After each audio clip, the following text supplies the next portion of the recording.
The spaceship moved slowly through the dark space between stars. Captain Jake Morrison stood near the big window on the bridge. His hands were behind his back as he looked at the huge alien ship in front of them. The alien ship looked like a giant crystal castle floating in space. It was beautiful and strange at the same time.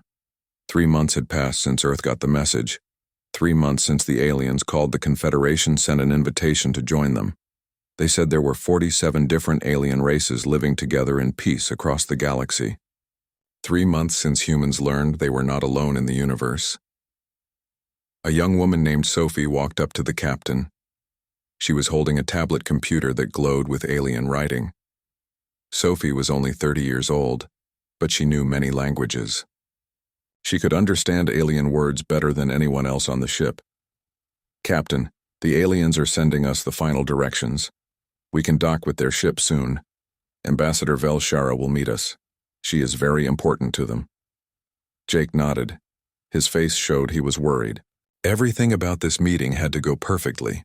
The future of all humans depended on making a good first impression with these aliens. If things went wrong, Earth might never get another chance. The aliens had explained something called a mind-sharing ceremony. Before Earth could join their group, an elder alien with special mind-reading powers would touch the thoughts of a human. This was normal for them. They did it with every new species they met. The aliens said it was completely safe. They had done this thousands of times with hundreds of different aliens. Nothing bad ever happened. Jake had volunteered right away. He was the captain and the leader of this mission. It was his job to do this. The aliens promised it would not hurt. They just wanted to check that humans were peaceful and could get along with others. The docking was smooth. Within an hour, Jake was walking through the alien ship. Sophie walked beside him. Dr. Henry was with them too. He was their medical expert and knew a lot about alien bodies.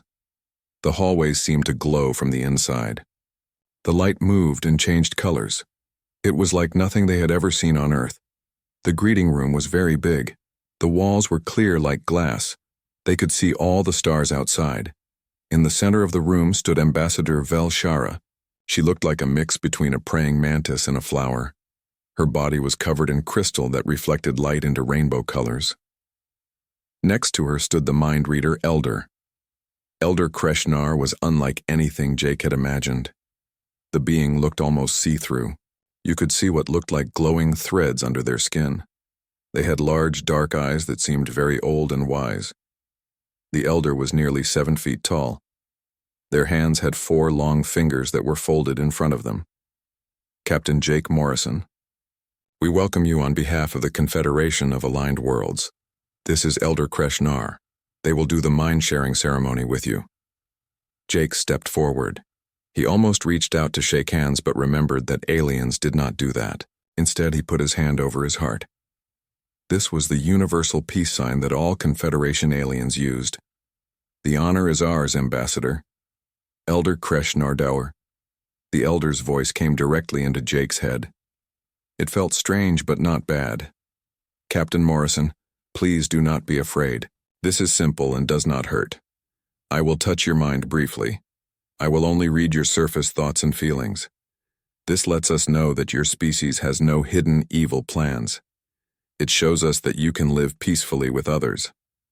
"I understand, Elder. I am ready." Kreshnar moved forward smoothly.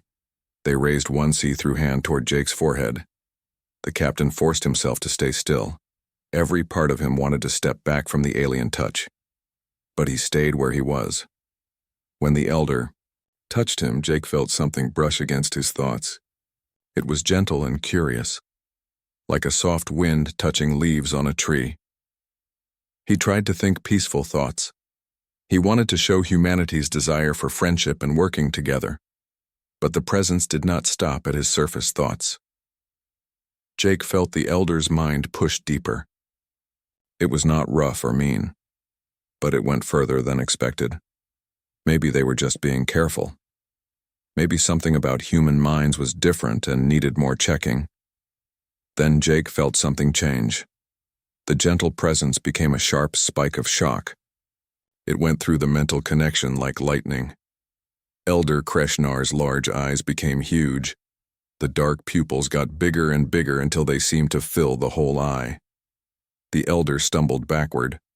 The connection between them broke. Their mouth opened like they wanted to scream. But no sound came out. Instead, the elder's legs folded under them. Their see-through body fell to the polished floor of the chamber. Elder Kreshnar had fainted. The greeting room exploded with noise and movement. Ambassador Velshara rushed forward. Her crystal body made sharp clicking sounds as she moved. Other alien officials appeared from doorways that Jake had not noticed before. They all surrounded the fallen elder. Dr. Henry moved to help, but Jake grabbed his arm. Wait. We do not know their bodies. We might make it worse. Sophie stood frozen. Her tablet fell from her hands and clattered on the floor. Captain, what happened? What did you think about? Jake shook his head. He was confused and worried. Nothing. I was thinking about peace. About working together. I do not understand what went wrong. But even as he said it, Jake remembered the moment before the elder collapsed. He had felt the alien's mind dive deeper into his thoughts. Past his surface thinking. Past his immediate worries. Down into the layers where human nature truly lived. Down into the place where humanity kept its history, its survival instincts, its ability to feel both deep love and terrible violence. Down into what it truly meant to be human. And whatever Elder Kreshnar had found there had been enough to make them shut down in shock. This being had touched thousands of alien minds across countless years. They had met hundreds of different species, but touching a human mind for the first time had made them faint. Jake watched as the alien medical team worked on the elder.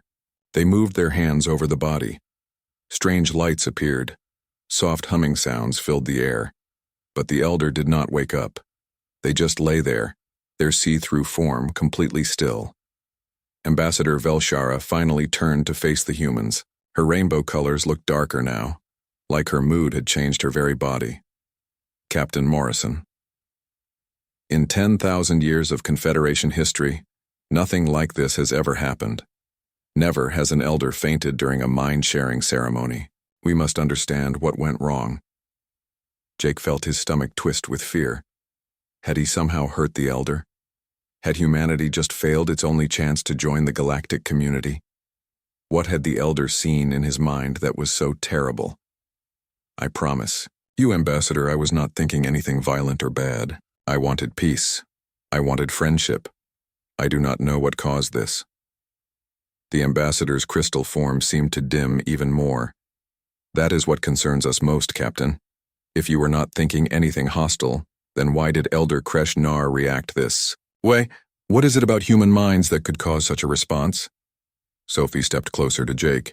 Her voice was quiet and scared. Captain, what if we are different in a bad way?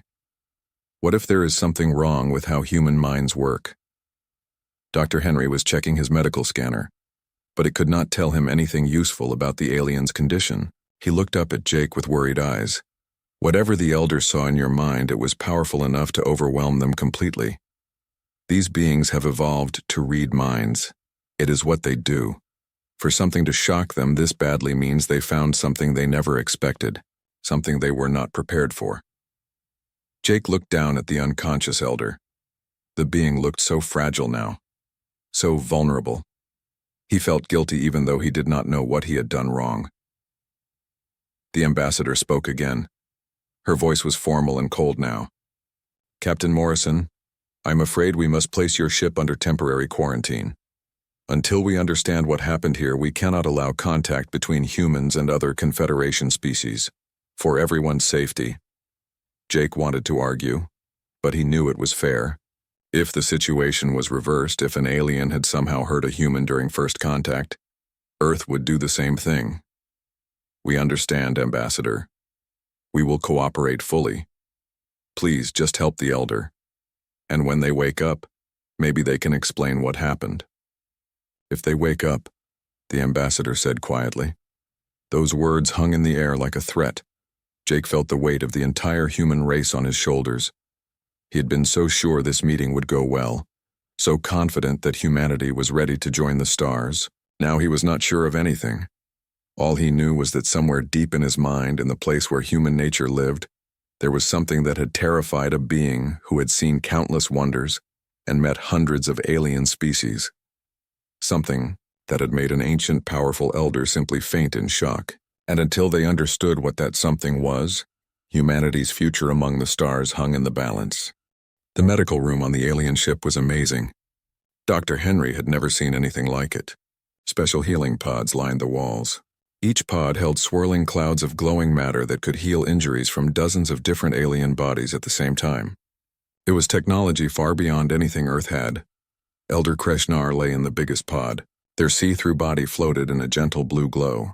Jake stood outside the pod with his arms crossed. His face showed deep worry. 6 hours had passed since the elder collapsed. There had been no change at all. Ambassador Vel Shara walked over to him. Her movements were slower than before. The rainbow colors from her crystal body seemed dimmer. It was like her sadness affected her whole being. Captain Morrison, I must say I am sorry. In 10,000 years of Confederation history, nothing like this has ever happened. We do not understand it. Jake turned to face her. Ambassador, you need to believe me. I was not thinking anything violent or mean. I do not know what made this happen. The ambassador tilted her head in a way that meant she was thinking hard. We do not doubt that you meant well, Captain. But we must understand what happened. The mind readers are among the most powerful in all of known space. For Elder Kreshnar to react this way is very concerning. It worries us deeply, Sophie spoke up. Her voice was tight with fear. Are you saying humans might be dangerous? The ambassador chose her words carefully. I am saying that your species may be different in ways we did not expect. Ways that could change everything we know about minds and thinking. Before Jake could answer, the healing pod began to pulse faster. The blue glow changed to white light. Elder Kreshnar's eyes opened slowly. The alien medical team rushed over as the pod opened. They helped the elder sit up. Kreshnar moved slowly. They seemed weak and fragile. This was very different from the strong, calm being who had greeted Jake just hours before. The elder's voice came into everyone's minds. It was weak but still clear. The human. Where is the human? Jake stepped forward quickly. I'm here, Elder. I'm so sorry if I hurt you. I never meant to cause you harm. The elder's large eyes focused on Jake. For a long moment, nobody spoke. Then Kreshnar began to laugh. The sound rippled through their mind speech like wind chimes in a storm. Harm? Captain Morrison, you did not harm me. You terrified me. You filled me with awe. You made me understand how naive we have been. How protected. How completely unprepared for what your species represents. Velshara moved closer. Her voice had an edge of urgency. Elder, please, tell us what you found in his mind. Kreshnar slowly stood up. They waved away the doctors who tried to help. Their eyes never left Jake. When I touched the captain's mind, I expected to find what I have always found in every other species. Fear of death. Wanting comfort. Love for children. The normal emotions of intelligent life. And I did find those things, but beneath them was something else. Something I have never seen in all my centuries of reading minds. The elder paused. They seemed to be looking for the right words. Humans are predators, not just in what you eat, but in how you think, in your instincts, in the very way your minds work. Every species in the Confederation evolved as prey. We were plant eaters, scavengers, or filter feeders. We became intelligent by learning to work together, by finding safety in groups, by learning to hide or run from danger. The elder's voice grew stronger. It was filled with something that might have been wonder or fear or both. But humans evolved as top predators. Your ancestors hunted giant animals across whole continents. You developed the ability to run longer than any prey. Your intelligence let you outsmart any danger.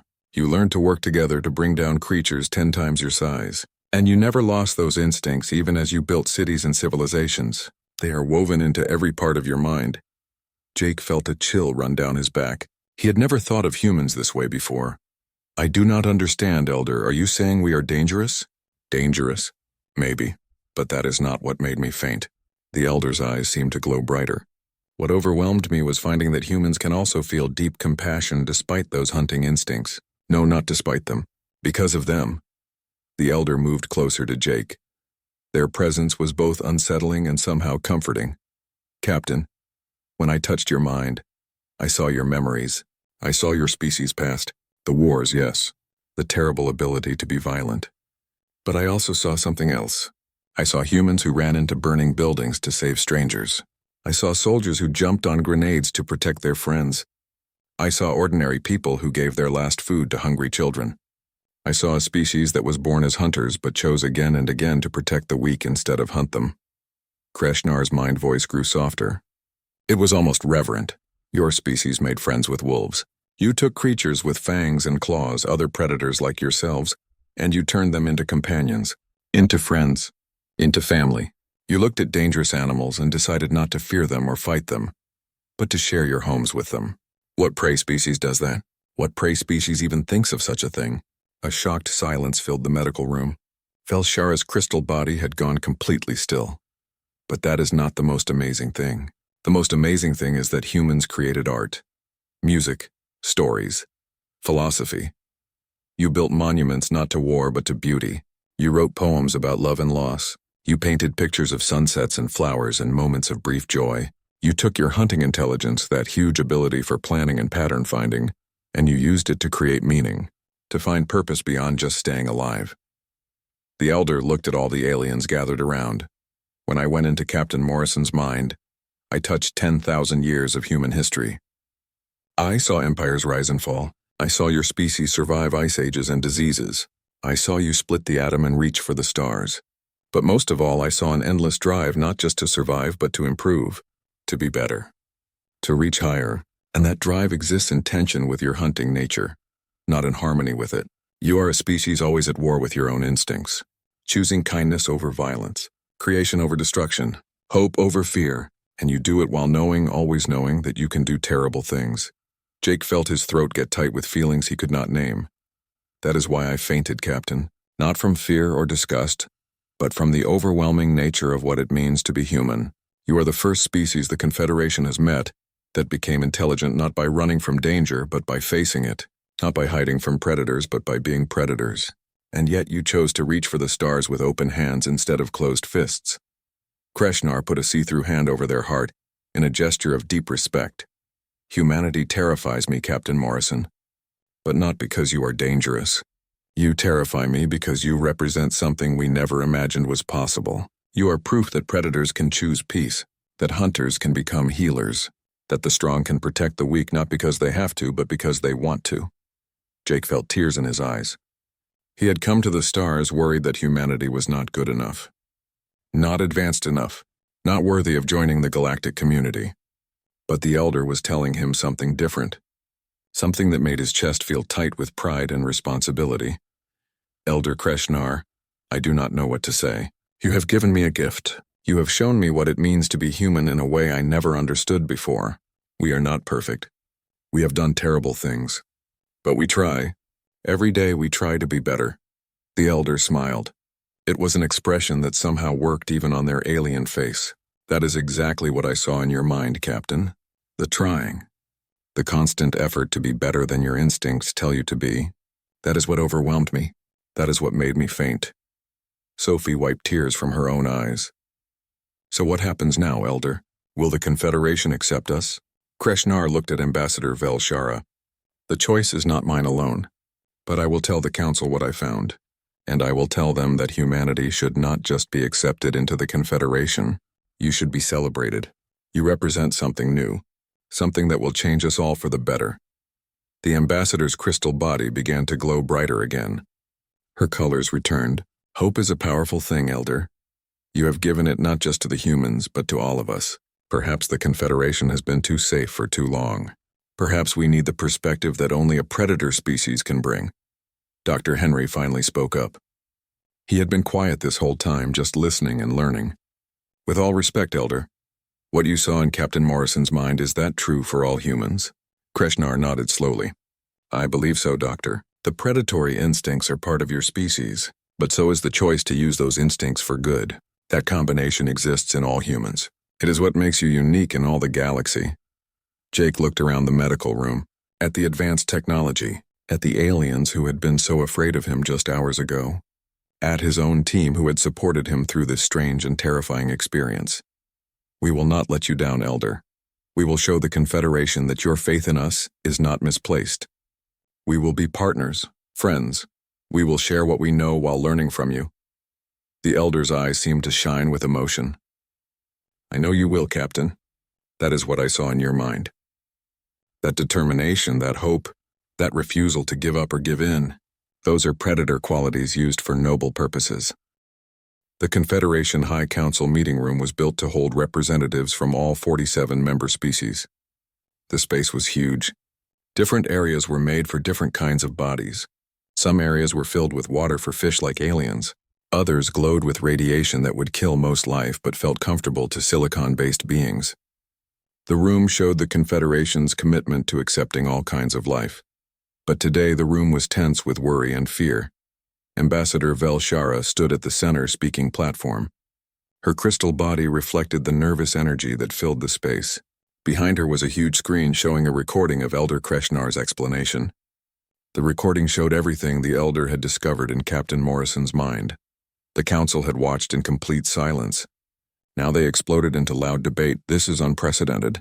We have never dealt with a species like this. Counselor Thexal was a being who looked like floating glowing balls held together by energy fields. A species of top predators? We have no rules for understanding such minds. No plans for bringing them into our group? Counselor Mira Lin spoke up. Her body looked like a giant serpent coiled around a tall pillar. Her species had evolved in deep ocean trenches, hiding from bigger predators in narrow cracks. The Elder said they chose peace. Should that not be enough for us? Can we trust such a choice? Thexal's glowing balls pulsed with worried energy. The Elder also said humans exist in constant tension with their own nature. What happens when that tension breaks? What happens when their hunting instincts take over? Velshara raised one crystal limb, asking for quiet. Counselors, I understand your worry. But we must think about what Elder Kreshnar truly told us. Humanity has had the power to destroy themselves for over 100 years. They invented nuclear weapons strong enough to make their world unlivable. And yet they chose restraint. They chose to work together. They built organizations to prevent war. They reached for the stars instead of destroying themselves. Or maybe they just have not had the chance yet. Counselor Vorax clicked and chirped as he spoke. His insect-like body was agitated. Put them among other species. Give them access to our technology and resources. We may find that their restraint was just strategic waiting. A heavy silence fell over the room. It was broken by a voice that carried the weight of age and authority. Perhaps we should ask the humans themselves. All eyes turned to the observation area where Captain Morrison stood with Sophie and Dr. Henry. The human group had been allowed to watch but not speak. Morrison stepped forward to the railing. His back was straight despite the weight of dozens of alien eyes watching him. With respect, counselors, I think there is something you need to understand about humanity. Velshara made a gesture for him to continue. Elder Kreshnar was right about our predatory nature. We are hunters. We evolved to chase down prey, to plan, to work in groups to bring down bigger, stronger creatures. That is part of who we are. But the Elder was also right about something else. We chose to move beyond that nature. Jake paused to gather his thoughts. You are worried about what happens when our hunting instincts take over. I understand that. But here is what you do not understand. Those instincts are not a separate part of us waiting to come out. They are mixed into everything we do. When a human firefighter runs into a burning building, they use predatory courage, the willingness to face danger head-on. When a human doctor works for 3 days straight to save lives during a disaster, they use predatory endurance. When a human engineer solves an impossible problem, they use predatory pattern finding and planning. He leaned forward. His intensity was clear. We did not push down our predatory nature, counselors. We channeled it. We turned it toward building instead of destroying, toward protecting instead of hunting, toward exploring instead of conquering. Yes, we can be violent. Yes, we have those instincts. But we also can choose every single day to be better than our instincts want us to be. Counselor Thexal's glowing balls swirled thoughtfully. And what of war, Captain? Your species has fought countless wars throughout your history. Jake's face became more serious. Yes, we have. We have fought terrible wars. We have done terrible things. But every war taught us something about ourselves. Every fight drove us to find better solutions. After World War II, we created the United Nations to prevent future wars. After the Cold War, we reduced our nuclear weapons by 90%. Every time we stumbled, we got back up and tried to do better. He looked around the chamber. He tried to meet as many alien eyes as he could. You are right to be careful about us. We are not perfect. We never will be. But that is exactly why you should accept us into the Confederation. Because we know we are not perfect. We know we have dangerous instincts. And because we know that, we work every day to be better. We hold ourselves responsible. We build systems to check our worst impulses. We teach our children about our mistakes so they will not repeat them. Sophie stepped forward to stand beside her captain. If I may add something, counselors, I have studied your histories. Every species here has some ability to be violent, even if you evolved as prey. The Miralin fought a civil war 3,000 years ago. The Thexel had territorial fights before you unified. The difference is not whether violence exists in a species. The difference is whether that species can recognize it, admit it, and choose to move beyond it. Dr. Henry joined them. His scientific mind offered a different view. From an evolutionary standpoint, humanity's predatory origins may actually make us more valuable to the Confederation. We think differently than prey species. We approach problems from angles you might not think of. Our planning ability, our endurance, our ability to work under pressure, these are all things that could help the whole group. Elder Kreshnar, who had been sitting quietly in a place of honor, finally spoke. Their mind voice reached every being in the chamber. The captain speaks truth. When I touched his mind, I saw not just the ability to be violent, but the constant conscious choice to reject violence. I saw a species that knows its own darkness and walks toward the light anyway. I saw a species that fails and gets back up, that falls and climbs higher, that breaks and repairs itself stronger. The elders stood. Their see-through form seemed to shimmer with feeling. We, the prey species of the Confederation, have built a civilization based on working together out of necessity. We cooperate because alone we are vulnerable. But humans, they work together despite being individually powerful. They protect the weak despite being strong. They choose cooperation not from weakness but from strength. That is not something to fear, counselors. That is something to learn from. Counselor Mira Lynn uncoiled slightly. This was a gesture of acceptance in her body language. The elder makes a good argument. Maybe the question is not whether humans are safe. Maybe the question is whether we are brave enough to accept something different into our group. Brave enough. Thexal's balls pulsed. Or foolish enough. Vel Shara's crystal body caught the light. It scattered rainbows across the chamber. Counselors, we face a choice that will define the Confederation for thousands of years to come. We can choose fear and reject humanity's request, or we can choose growth and accept that true diversity means welcoming even those who challenge our understanding of what intelligent life can be. She turned to face Morrison and his team. Captain Morrison, Lieutenant Grant, Dr. Henry, your species has traveled an impossible distance to reach this moment. You have shown us that predators can be more than hunters. That strength can serve peace. That different does not mean dangerous. Vel Shara raised all four of her limbs in the highest gesture of respect in her culture. I vote to accept humanity into the Confederation of Aligned Worlds. Not despite what you are, but because of what you have chosen to become. One by one, other counselors began to show their agreement. Not all of them. Not everyone. But enough. Enough to change the galaxy forever. Counselor Mira Lynn spoke in her smooth voice. I too vote yes. Let us see what predators can teach prey about courage. Counselor after counselor voted. Some said yes quickly. Others took time to think before agreeing. A few voted no. Their fear too strong to overcome. But when the final count was done, humanity had been accepted. Jake felt his legs go weak with relief. Sophie grabbed his arm to steady him. Dr. Henry let out a breath he had been holding for what felt like hours. The chamber erupted in sounds. Some aliens made noises of celebration. Others clicked or hummed or sang in their own ways. It was a chorus of 47 different species, all acknowledging that something important had just happened. Vel Shara's voice rose above the noise. Captain Morrison, on behalf of the Confederation of Aligned Worlds, I officially welcome humanity as our 48th member species. May our partnership be long and fruitful. Jake put his hand over his heart. On behalf of all humanity, we accept this honor with gratitude and humility. We promise to be worthy of your trust. We will learn from you. We will share with you. We will grow together. Elder Kreshnar approached the human group. Their mind voice was warm and filled with what might have been pride. Captain, when I first touched your mind, I fainted from shock. Today I stand before you with joy. You have given the Confederation a gift. The gift of a new perspective. The gift of understanding that there are many ways to be intelligent. 6 months had passed since humanity joined the Confederation of Aligned Worlds.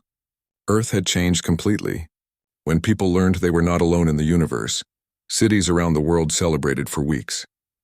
Scientists, diplomats, engineers, and artists all prepared for the greatest adventure in human history. They were joining an advanced galactic civilization, but not everyone was celebrating. On the Confederation Embassy station orbiting Earth, Lieutenant Sophie stood in her new office. She was reading reports from the first wave of human and alien cultural exchanges. The results were mixed. Some things went well. Other things did not. Another incident? Captain Jake entered the office. He saw the worry on her face. Sophie nodded. She turned her screen toward him. 3 human children scared a group of alien delegates during a school visit. They were playing a game called tag. The aliens thought the children chasing each other was predatory behavior. They called for emergency extraction. Jake sighed and rubbed his head. It has been 6 months. I thought we would be past this by now. We have made progress. Sophie tried to sound positive. The number of incidents has gone down by 40%. Humans are learning to be more careful about how our actions might look threatening, and many Confederation species are starting to understand that our hunting instincts do not make us dangerous. Many, but not all. No, not all. The door opened and Dr. Henry walked in. He was carrying a tablet and looking unusually excited. You both need to see this. Right now. He pulled up a news feed from the Confederation's main information network. The headline read, Human Engineer Solves 200-Year-Old Problem in 3 Days. The video showed a young human woman named Lisa standing before a group of shocked alien engineers. Behind her was a display showing a redesign of a fusion power system. This system had troubled the Confederation's energy sector for over 200 years. How did she do it? Jake asked. Henry smiled. According to the reports, she approached it like a hunting problem. The Confederation engineers had been trying to prevent the plasma from escaping. Lisa asked why they did not instead focus on predicting where it wanted to go and meeting it there. She described it as tracking prey. The alien engineers had never thought of that approach because prey species do not think in terms of chasing and catching. Sophie's eyes got wide. So our predatory thinking is actually useful? More than useful. Henry scrolled through more reports. It is revolutionary. There is another story here about a human negotiator who helped solve a trade dispute between 3 Confederation species. She used what she called game theory. She analyzed the situation as if it were a competitive hunt with multiple players. The solution she found satisfied everyone within hours. The alien diplomats had been stuck for months. Jake felt proud but also worried. This is going to change things. If humans start doing better than others in key areas, it could create resentment or admiration. Sophie suggested. Look at the responses to these stories. Many Confederation citizens are fascinated by human problem-solving methods. They are asking for joint projects, for teaching exchanges, for collaboration. She pulled up more data. Her excitement was growing. Captain, humans are not just participating in the Confederation. We are changing it. Human artists are working with alien composers to create completely new forms of music. Human chefs are combining flavors in ways that have amazed species with taste organs we can barely understand. Human athletes are competing alongside species that evolved with completely different physics, and everyone is learning from each other. The office door opened again. Ambassador Velshara entered. Her crystal body was glowing with excitement. Captain Morrison, you need to come to the council chambers right now. Something extraordinary has happened. Minutes later, Jake stood before the High Council once more, but this time the feeling was different. Before there had been tension and debate. Now there was something that felt almost like celebration. Counselor Mira Lynn uncoiled from her pillar. Her snake-like form was elegant and graceful. Captain Morrison, we have called you here to discuss something important.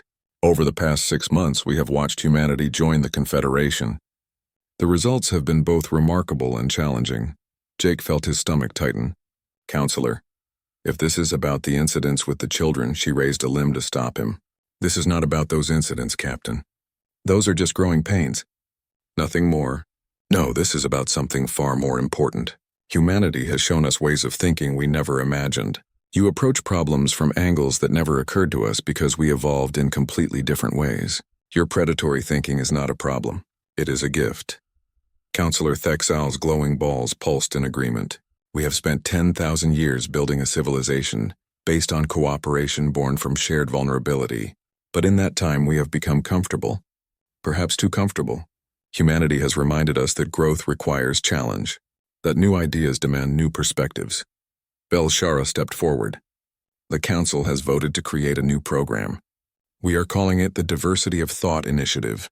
Humans will be invited to join projects across all parts of Confederation society: engineering, medicine, arts, diplomacy, exploration, not to replace our methods, but to add to them, to show us what we cannot see from our prey species view.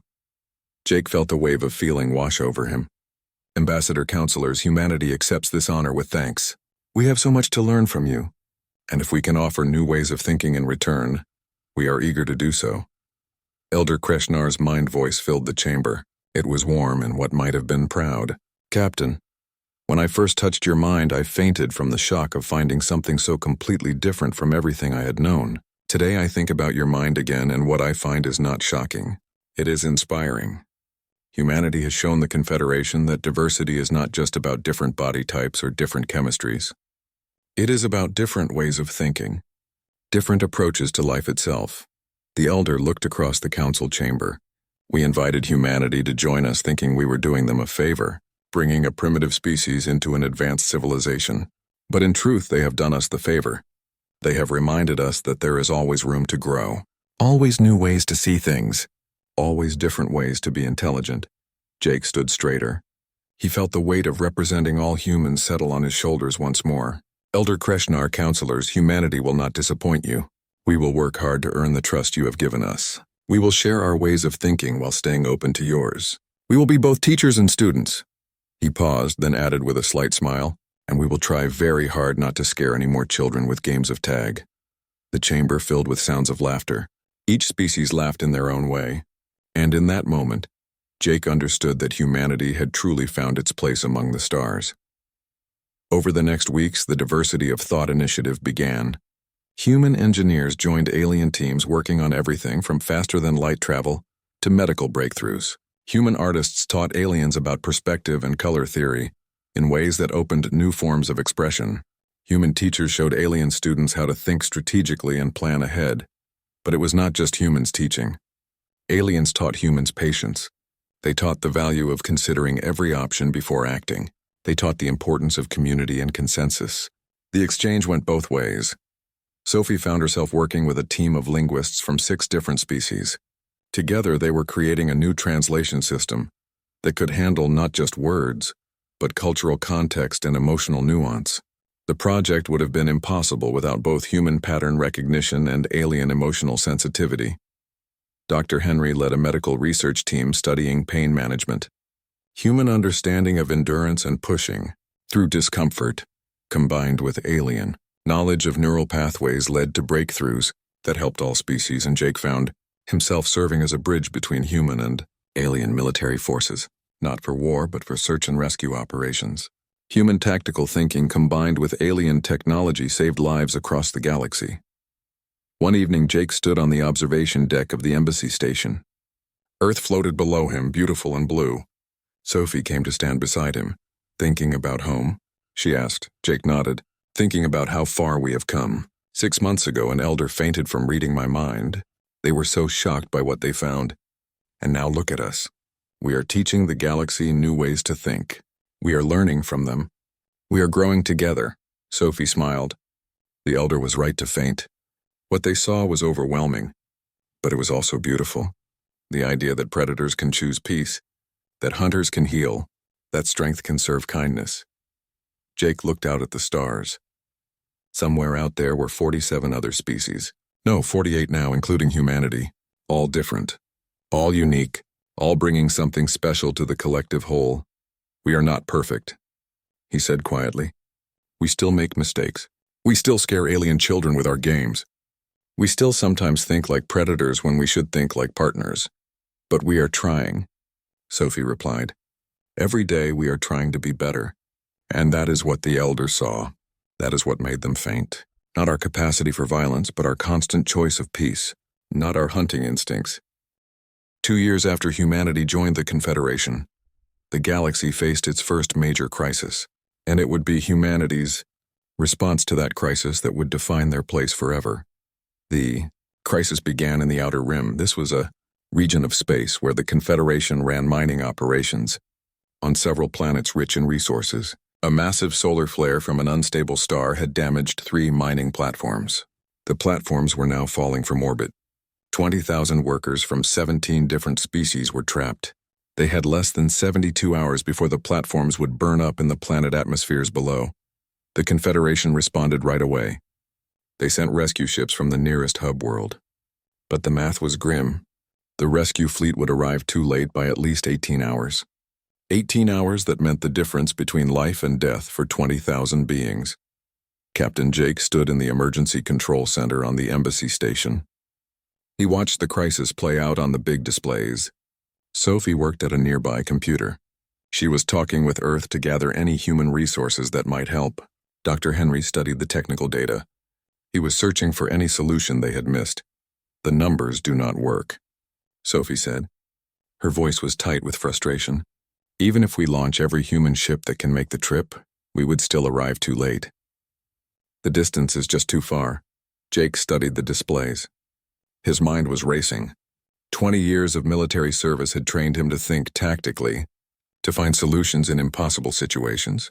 But this was not a military problem. Or was it? What if we do not try to arrive on time? He said suddenly. Sophie and Henry both turned to him. Captain, I do not understand, Henry said. Jake pointed to the display showing the falling platforms. The Confederation is thinking about this as a rescue operation. Get ships there. Evacuate the workers. Bring them home safely. That is the prey species approach. Plan carefully. Coordinate. Execute with precision. He pulled up a different view. This one showed debris from the solar flare still moving through the system. But what if we think about this like hunters? We do not have time to arrive before the platforms fall. But we might have time to change when they fall. Sophie's eyes went wide. You want to use the debris field to change the platform's paths, not just the debris. There are 3 small moons in the system. The platforms are going to pass close to one of them. If we could give them just a tiny push at the right moment, we could use the moon's gravity to swing them into higher orbits. It would buy us the time we need. Henry was already doing calculations. The precision required would be incredible. We would need to hit the platforms at exactly the right angle, with exactly the right force. Too hard and we crack their structure, killing everyone on board. Too soft and the path does not change enough to matter. But it is possible? Jake pressed. In theory? Yes, in practice, we would need pilots with incredible awareness, the ability to make split-second decisions, and the willingness to take enormous risks. A prey species would never attempt something this dangerous. The chance of failure is we are not a prey species, Jake said. Get me a link to the High Council. Now. 10 minutes later, Jake stood before an emergency council session. He presented his plan. The reaction was immediate and divided. This is madness, Counselor Vorak said. His insect body was agitated. You want to deliberately crash ships into the platforms? The risk of total collision is over 60% according to your own math. 63%, Jake corrected. But that means there is a 37% chance of success. And 37% is better than 0, which is what we have now. Counselor Thex Al's glowing balls swirled with distress.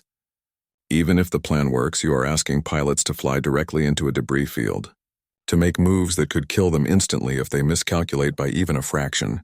No Confederation pilot would accept such a mission. Our safety rules explicitly forbid operations with survival chances below 90%. Then do not use Confederation pilots, Jake said quietly. Use human ones. The chamber fell silent. You would ask your own people to take such a risk? Mira Lynn asked. Her snake form coiled with tension. Jake met her gaze steadily. I would not ask them. I would tell them what needs to be done and they would volunteer. Because that is what humans do. When people are in danger, when lives need saving. We do not calculate survival chances and wait for better odds. We act. Elder Kresh Nar, who had been sitting silently, finally spoke. This is the predatory instinct the captain spoke of. Not the instinct to hunt or kill, but the instinct to charge toward danger rather than away from it. "We are wasting time," Jake said. "Every minute we talk is 1 minute less for the workers on those platforms. Give me permission to launch the mission, and I will have volunteer pilots ready within the hour." Belshara's crystal form seemed to dim with the weight of the decision. "If this goes wrong, if human pilots die trying this rescue, it could destroy everything we have built. The trust, the working together. All of it could break, and if we do nothing," Jake said, 20,000 people will die. That will destroy far more than trust. It will destroy our values, our principles, our claim to be a civilization worth joining." The vote was close, but it passed. Jake had his permission. 6 hours later, 5 human ships entered the Outer Rim system. Jake piloted the lead ship. His hands were steady on the controls despite the chaos of the debris field around him. Sophie and Henry were on the command ship, giving data to the pilots. The other 4 pilots were the best humanity had, former military flyers, test pilots, people who had spent their lives pushing the limits of what was possible. Each had volunteered without hesitation when they heard about the mission. "Platform 1 is in position." Sophie's voice came through Jake's headset. "You have a 3-minute window. After that, the angle will be wrong."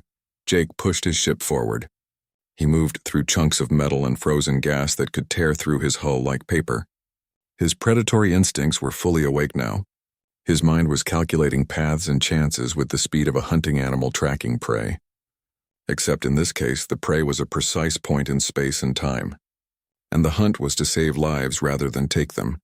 He saw the platform ahead. It was a massive structure spinning slowly as it fell toward the planet below. 2,300 workers were on board. They were huddled in emergency shelters, praying for rescue that seemed impossible. Jake lined up his approach. His fingers moved across the controls. The margin for error was measured in centimeters. Too hard an impact and he would crack the platform structure, killing everyone. Too soft and the path would not change enough to matter. 10 seconds. Sophie counted down. 9, 8. Jake's training took over. His mind went quiet. He focused only on this moment, this action. He was the spear thrown by ancient hunters. He was the arrow finding its mark.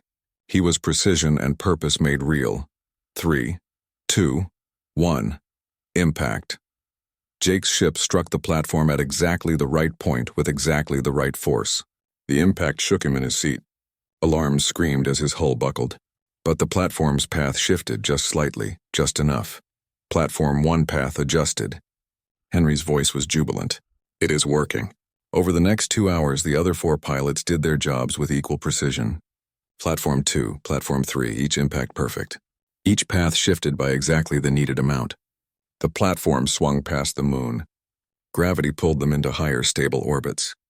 20,000 lives saved by 5 humans willing to risk everything.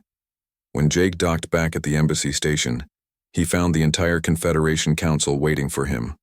Not in the formal chamber, but right there in the docking bay.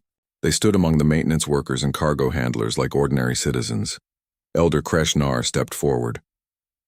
Their mind voice reached everyone present. "Captain Morrison, when I first touched your mind 2 years ago, I fainted because I could not understand what it meant to be a predator species that chose peace. Today, you have shown us something equally deep. You have shown us that sometimes peace requires the courage of predators. Sometimes saving lives requires those who are willing to face death. Sometimes the prey species need the hunters not to hunt them, but to hunt for them." Counselor Mira Lynn uncoiled her snake form completely. This was a gesture of absolute respect. "For 10,000 years, we built a civilization based on careful planning and minimal risk. We created systems to protect us from danger, and in doing so, we became so focused on avoiding death that we forgot how to fight for life. Humanity has reminded us that survival is not the same as living, that safety is not the same as courage." Ambassador Velshara's crystal body blazed with light. She raised all 4 limbs in the highest salute. "Captain, when we invited humanity to join the Confederation, we thought we were offering you a gift. But today, you have given us a far greater gift. You have shown us that predators and prey can not only live together, but can make each other stronger. That your courage can inspire our caution to become wisdom, while our wisdom can guide your courage to become heroism." Jake felt his throat tighten with feeling. He thought about all the humans who had volunteered for impossible missions throughout history. The firefighters and soldiers, the explorers and healers, The ordinary people who became extraordinary when others needed them. The capacity for violence channeled into protection. The hunting instinct transformed. 5 years had passed since Elder Kreshnar first touched a human mind and fainted from the shock. 5 years since humanity joined the Confederation of Aligned Worlds. The galaxy had changed in ways that would have seemed impossible before humans arrived. Joint human and alien teams had changed engineering, medicine, and exploration forever. Human artists worked with alien composers and poets. They created new forms of expression that went beyond what any single species could imagine alone. Human children grew up learning alongside alien children. The old fears about predatory behavior had faded into distant memory. But perhaps the most important change was in how the Confederation thought. They had built their civilization on the idea that safety came from working together. Because they were all vulnerable, humanity had added a new layer to that idea. They showed that true strength came not from avoiding danger, but from choosing to face danger for others. Elder Kreshnar now led the Confederation's Institute for Cognitive Diversity. This was a place where different species studied how minds worked. The Elder often talked about that first mind touch with Captain Jake. The memory that had once made them faint in shock had become their most treasured experience. When I touched the human mind, Kreshnar would say to students from across the galaxy, I discovered that intelligence is not one thing. It is not defined by how we evolved or what we feared. It is defined by what we choose to become despite how we evolved. The prey species chose cooperation. Humans chose compassion. Both choices are beautiful. Both choices are valid. And together they make us stronger than we could ever be alone. Captain Jake had retired from active service. He was now Earth's permanent ambassador to the Confederation. He spent his days building bridges between humanity and the rest of the galaxy. His hair had gotten grayer. His face showed more lines, but his eyes still held the same determination they had shown that first day when he volunteered for the mind-sharing ceremony. Lieutenant Sophie now headed the cultural exchange program. She had helped thousands of humans and aliens learn to understand each other. Her office was filled with gifts from grateful families whose children had learned to see past their differences. Dr. Henry led the joint xenobiology research program. His team had made breakthroughs in medicine that helped all species. They had learned that sometimes prey species and predator species got sick in different ways, but they also learned that both could heal each other. Together, the three of them continued to help humans and aliens work together. But perhaps the most touching tribute to humanity's place in the Confederation came from an unexpected source. The aliens whose delegates had once been frightened by children playing tag sent a request. They asked for human teachers to come to their homeworld, not to teach science or engineering, but to teach their young ones how to play, how to run and chase and laugh without fear, how to embrace the joy that comes from controlled danger, from safe adventure, from the excitement of pushing boundaries while knowing you are protected. Jake stood with Sophie and Henry on the observation deck of a transport ship. They were traveling to that very world to oversee the first teaching exchange. Through the window, they could see a beautiful blue and green planet growing larger as they approached. Who would have thought? Sophie said softly. 5 years ago, they were afraid of us. Now they want us to teach their children to be brave. Henry smiled. It makes sense when you think about it. They evolved to hide from danger. We evolved to face it. Both strategies work. But maybe there is value in learning from each other. They teach us caution. We teach them courage. Jake nodded. That is what the elders saw when they touched my mind. Not that we were better or worse than prey species, just different. And that difference could be a strength if we learn to use it together. The ship landed smoothly.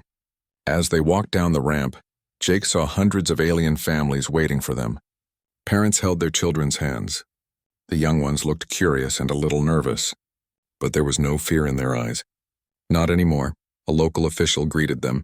She was tall and graceful, with scales that changed color with her emotions. Ambassador Morrison, we are honored by your visit.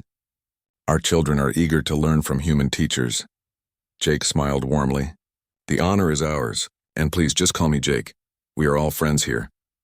Over the next weeks, human teachers worked with alien children. They taught them games like tag and hide and seek, games that involved running and chasing and mild competition. At first, the alien parents watched nervously, but soon they saw their children laughing and playing with joy they had never shown before. One evening, Jake sat with Elder Kreshnar in a quiet garden. The elder had traveled to the world to observe the teaching exchange. They sat in comfortable silence for a while, watching alien children play with human children. The games were loud and energetic, but everyone was smiling. When I first touched your mind, the elder said, I saw something that overwhelmed me. I saw 10,000 years of human history, all the violence and all the compassion, all the darkness and all the light. It was too much for me to process. That is why I fainted, Jake nodded. I remember. I was so worried I had hurt you, so afraid that humanity had failed its chance to join the stars. The elder's eyes glowed with warmth. But what I realize now is that I did not faint from horror. I fainted from hope. Hope that predators could choose to be protectors. Hope that hunters could use their skills to save rather than kill. Hope that the strong could serve the weak not because they had to, but because they wanted to. Jake felt his throat tighten. And did we live up to that hope, Elder? Kreshnar looked at him directly. Their mind voice was filled with emotion. Captain Jake Morrison, you exceeded that hope in every way. Humanity has not just joined the Confederation. You have transformed it. You have shown us that there is more than one way to be good, more than one path to peace, more than one kind of strength. The elder gestured toward the playing children. Look at them. Prey species children and predator species children playing together, learning from each other, growing together. That is your legacy, Jake, not just survival, not just cooperation, but true integration, true understanding. Jake watched the children. He saw a human boy teaching an alien girl how to climb a tree. He saw an alien boy showing a human girl how to make beautiful patterns with colored sand. He saw laughter and friendship and the simple joy of being young together. We still make mistakes, Jake said. We still sometimes scare others with our intensity. We still struggle with our predatory instincts, as you should, the elder replied. Those instincts are part of who you are. The key is not to eliminate them, but to channel them, to use them for good. And that is exactly what humanity has done. Sophie and Henry joined them in the garden. They had been working with the local teachers, setting up long-term exchange programs. The local government wants to expand the program, Sophie reported. They want human teachers in every school on the planet within 5 years. And it is not just here. Henry added, 23 other worlds have requested similar programs. The Confederation Council is considering making it a galaxy-wide initiative. Jake felt a surge of pride, not for himself but for all of humanity, for every human who had chosen kindness over cruelty, for every human who had used their strength to protect rather than harm, for every human who had proven that predators could be more than their instincts. Elder Kreshnar stood slowly. Their translucent forms seemed to glow in the fading light. I must return to the Institute. But before I go, I want to say something. When I touched your mind 5 years ago, Jake, I touched something profound. I touched what it means to choose. To be aware of your nature and to transcend it not by denying it, but by directing it toward noble purposes. The elder placed a hand over their heart. Humanity terrifies me, but it is a good terror. The terror of seeing something new and powerful and choosing to trust it anyway. The terror of growth and change and possibility. Thank you, Captain Morrison. Thank you for fainting. For being patient with an old mind reader who could not comprehend what they had found. Jake stood and returned the gesture. Thank you for seeing past your terror, Elder. Thank you for giving humanity a chance. Thank you for helping us understand ourselves better. As the elder left, Jake looked up at the darkening sky. Stars were beginning to appear.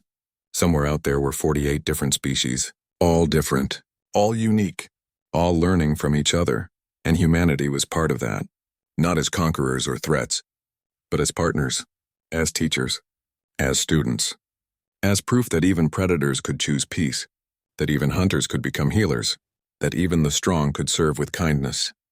Sophie stood beside him. She was looking at the same stars. You know what the best part is? She asked. What? We did not change who we are. We are still predators. We still have those instincts. But we proved that those instincts do not define us. Our choices define us. Our actions define us. And we chose to use our predatory nature for good. Henry joined them at the railing. That is what the elder saw. That is what made them faint. Not the predatory instincts themselves, but the constant choice to be better. The endless effort to use our strength for protection rather than harm. Jake nodded. And now the whole galaxy knows it. We are not perfect.